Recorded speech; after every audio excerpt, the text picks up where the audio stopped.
Welcome back to my channel. This time on another video on assessment of left ventricular diastolic function by echocardiography with special reference to assessment in atrial fibrillation. When we think of echocardiographic evidence of left ventricular diastolic dysfunction, we often think of the mitral velocity E by A reversal. That's commonly done, and most of us do only that for assessment of left ventricular diastolic function. And you know that it is not that specific, and many of the elderly individuals have evidence of left ventricular diastolic dysfunction by echo. So this is not all. You have to delve a little more in depth into various parameters which can be used to assess left ventricular diastolic dysfunction, especially in atrial fibrillation where E by A reversal cannot be assessed. There is no A wave in atrial fibrillation. That is what we are going to see in this video. Though there are several parameters for evaluation of left ventricular diastolic function by echocardiography, the most commonly used are the pulse Doppler mitral E by A ratio and tissue Doppler mitral E by E prime ratio. Some of the other useful parameters are mitral E velocity deceleration time, changes in mitral inflow with Valsalva maneuver, mitral L velocity, isovolumic relaxation time, left atrial maximum volume index, pulmonary vein systolic bar diastolic velocity ratio, mitral color M mode Vp, and E by Vp ratio. Tricuspid regurgitation jet velocity and pulmonary regurgitation end diastolic velocity indicating pulmonary hypertension are also taken as surrogates of left atrial pressure in the absence of pulmonary disease. Doppler interrogation of mitral valve is usually done from the apex through the apical four-chamber view. The transducer is placed directly over the apex beat and the echo beam is directed upwards. A good four-chamber view of the heart is obtained, showing all four chambers and both atrioventricular walls. The Doppler cursor is then aligned along the long axis of the left ventricle, passing through the mitral valve. The Doppler sample volume is placed just distal to the mitral valve so that it picks up the flow in the left ventricular inflow. The initial portion of the mitral diastolic flow is called the E wave, early diastolic, and the final portion which occurs during atrial systole is called the A wave. Normally, most of the left ventricular filling occurs during early diastole and the E wave is taller than the A wave. When the ventricular relaxation is impaired in diastolic dysfunction, the atrial contribution to ventricular filling progressively increases and the A wave height increases so that there is equalization of the E and A waves. As the severity of diastolic dysfunction increases, A wave becomes taller than E wave. This phase is known as E by A reversal.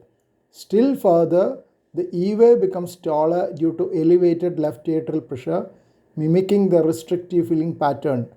This is a type of pseudo-normalization of the mitral flow pattern.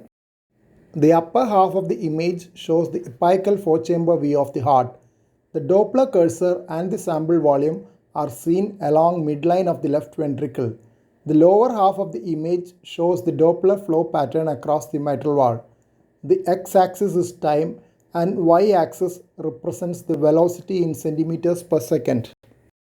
A triphasic left ventricular filling pattern with an additional mid-diastolic wave called T wave by some authors and L wave by others can occur in situations of left ventricular diastolic dysfunction, especially in hypertrophic cardiomyopathy. Another video on this channel describes triphasic mitral flow in more detail. The normal ratio between the amplitudes of E and A waves, E by A ratio, is 0.75 to 1.5. The mitral flow Doppler patterns in left ventricular diastolic dysfunction has been divided into 4 stages. Stage 1. In mild diastolic dysfunction, E by A ratio is reversed and less than 0.75. The reversal is due to the increase in A wave due to the more forceful atrial contraction to overcome left ventricular diastolic dysfunction.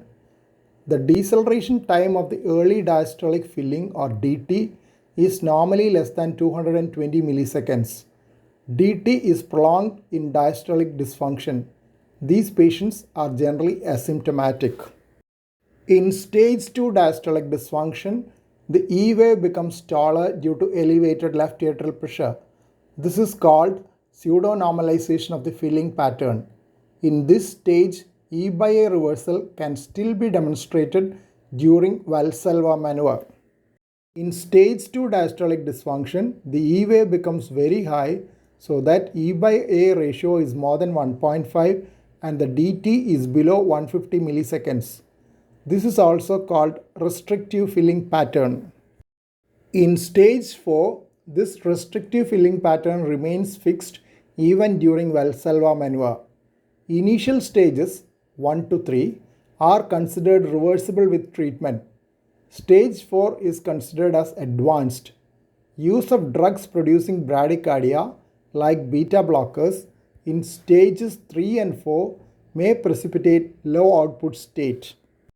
Tissue Doppler image with color kinases in the inset.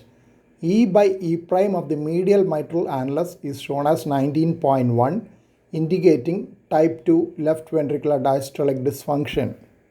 In diastolic dysfunction, as the relaxation of the ventricle is impaired, the velocity of medial mitral annulus is reduced so that the E by E prime ratio is increased. E wave is measured prior to tissue Doppler imaging and stored so that the software application displays the E by E prime as soon as the E prime is measured. E by E prime below 8 is considered normal, while ratio above 15 is considered a feature of left ventricular diastolic dysfunction. E by E prime has been correlated with left atrial pressure as well, which is in fact the left ventricular filling pressure, which increases in left ventricular diastolic dysfunction. Estimation of pulmonary capillary wedge pressure from E by E prime on tissue Doppler was covered in another video on this channel. The E velocity at the lateral mitral annulus is different from that at the septal mitral annulus. Septal E prime is slightly lower than lateral E prime.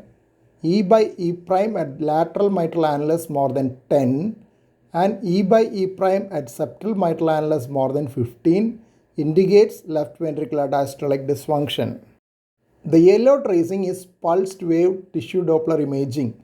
The next negative wave after E prime occurs during atrial contraction and is designated AA. The positive wave after AA is the SA wave, representing the systolic myocardial wave recorded as the annulus descends towards the apex. E prime velocity is also known as EA, A for annulus, or EM, M for myocardial velocity. It reflects the early myocardial relaxation and occurs during the ascent of the mitral annulus. Measurement of E prime is useful in differentiation of pseudonormalization in the mitral inflow from the normal pattern. There are also limitations for E by E prime in the assessment of LV diastolic dysfunction. One situation is decompensated advanced systolic heart failure with large left ventricle. Broad QRS with abnormal septal motion, significant mitral regurgitation, and presence of cardiac resynchronization therapy are all confounding factors. Usually, LV diastolic dysfunction assessment by echo relies on mitral inflow velocity measurement with demonstration of E by A reversal as an evidence of diastolic dysfunction. In atrial fibrillation, the absence of atrial contraction and the A wave makes this assessment impossible. Moreover, the variation in the cardiac cycle also causes beat-to-beat changes in ventricular relaxation. Echo parameters useful in the presence of AF include mitral E wave dt and E by E prime, color mode derived VP, early diastolic flow propagation velocity, and E by VP, peak pulmonary vein diastolic flow velocity, pulmonary vein diastolic wave dt, peak acceleration of the mitral E wave, IVRT, and ratio of IVRT to the time between onsets of E and E prime waves. Flow propagation velocity Vp on color M mode is measured as the slope of the first color aliasing velocity from the mitral annulus in early diastole to 4 cm distally into the left ventricular cavity. A dual Doppler technique has been described for simultaneous measurement of E and E prime so that the ratio E by E prime can be calculated in the same beat itself. This avoids the beat-to-beat variation in these values, which would compound a non-simultaneous measurement. Short of this novel technique, any measurement in AF would need averaging of values for 5 to 10 cardiac cycles. Mitral E wave dt less than 100 milliseconds correlates with a pulmonary wedge pressure of more than 18 millimeters of mercury.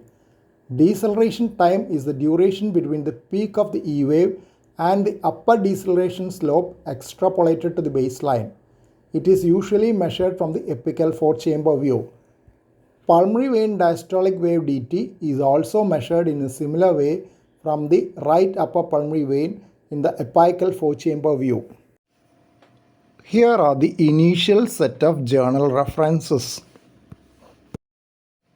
Few more journal references are here.